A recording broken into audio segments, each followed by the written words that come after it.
Throughout the graphic memoir Fun Home, a family tragicomic, author and illustrator Alison Bechdel uses her father's favorite pieces of literature as descriptive devices for his relationships with his family and those around him.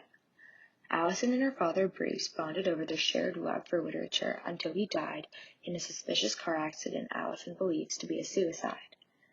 Bruce Bechdel is repeatedly described as a skilled artificer who designed a complex encasing for his interpersonal monster, just as the Greek myth of Daedalus had done.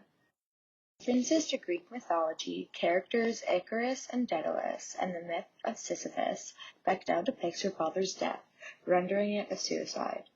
Bruce, who begins as the brilliant but affectatious parent, finding himself through the life of his daughter, ends his story unable to be heroic and claim his own self. Bechdel acknowledges early in the novel the similarities between her story and the one of Icarus and Daedalus, how both pairs are constantly alternating between parent and child throughout their lifetimes. Like Icarus, Bechdel is cautioned by her father to not stray from socially accepted norms. However, both children defy their parents and experience the world on their own terms. In Reading Lessons in Alison Bechdel's Fun Home, a family tragicomic, author Robin Lindenberg describes Alison's relationship with books as a method of self-soothing that allows her to occupy both roles of child and concerned parent. Able to tune out her chaotic household, Alison turns to her father's extensive collection of literature for the attention she craves. The familial roles are reversed when the children are freed from their home and finally have the ability to explore and be in control of themselves. When Alison goes to university, she has an introspective realization that she is a lesbian. The fact that she has the confidence to openly label herself and live as a homosexual puts her in a mature and almost mentoric position opposite her father. The personal breakthrough allows Alison to take on the role of Daedalus, as she has a new level of emotional maturity that her father lacks. Multiple times throughout the story, Alison and her father are compared to the stories of Daedalus and Icarus, but there is another mythological story that encapsulates Bruce's need for total control and perfection, as well as his painful spiral of a repetitive search for who he is. Because Sisyphus knew he could not get away with betraying the gods, he commits suicide to meet the queen of the underworld, Persephone. After convincing her that his wife failed to give him a proper burial and that he had to return to Earth to scold her, Persephone agreed to let him return to Earth, but only if he returned immediately after. Of course, after returning to Earth, Sisyphus never left, so he was punished by Zeus to live an eternal life, a life that he must spend rolling a giant boulder up a large hill, and just as it reaches the top, it rolls down and he is left to start from the beginning. Trapped in an eternal carousel of torturous repetitive work, the myth of Sisyphus is an allegory for Camus' beliefs that the tedious everyday tasks we are bound to alone are worse than death. One must find individualized joy in their everyday life to give it meaning.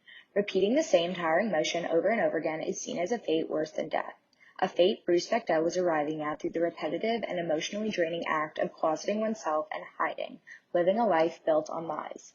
Author Camus believes that suicide is a natural reaction to the absurdity of life, and that it is the ultimate philosophical question, to live or to die. Bechdel features Camus' theory in the graphic novel, stating that the universe is irrational and human life is meaningless, followed by a snapshot of Bruce's copy of the Myth of Sisyphus, where he had underlined a passage that was meaningful to him. The subject of this essay is precisely the relationship between the absurd and suicide, and the exact degree to which suicide is a solution to the absurd. Alison, Bruce recognized the parallels between the lives of his book characters and his own, realizing that his experiences mirror those of Sisyphus. Bruce feels that his life is beyond repair and he is completely unable to embrace his true self. When Bruce, a passionate creative, hides himself and his sexuality behind his wife, he is taking on the role of Daedalus. His queerness is seen as his monster that he must entrap in a complex and detailed encasing, similar to Daedalus's Minotaur. In the months leading up to Bruce's suicide, his wife had confronted him about his sexuality and asked for a divorce. Only when Bruce was freed from his complex encasing, sheltering from the outside world, was he able to see that he could be accepted. Contrastingly to Alison's story, once Bruce was finally free from the false reality he had created, instead of seeing what he could have, he saw what he had missed. When it came time for Daedalus to escape the island he resided on, he only built wings for himself and his son, leaving his wife behind. Akin to Daedalus, Bruce and his wife divorced. The love and passion they had for their work will always be prioritized over the love of their wives, resulting in them leaving the home they built so specifically for themselves. The great Victorian mansion that housed the Bechdel family was Bruce's masterpiece, his intricate labyrinth that was his life's work.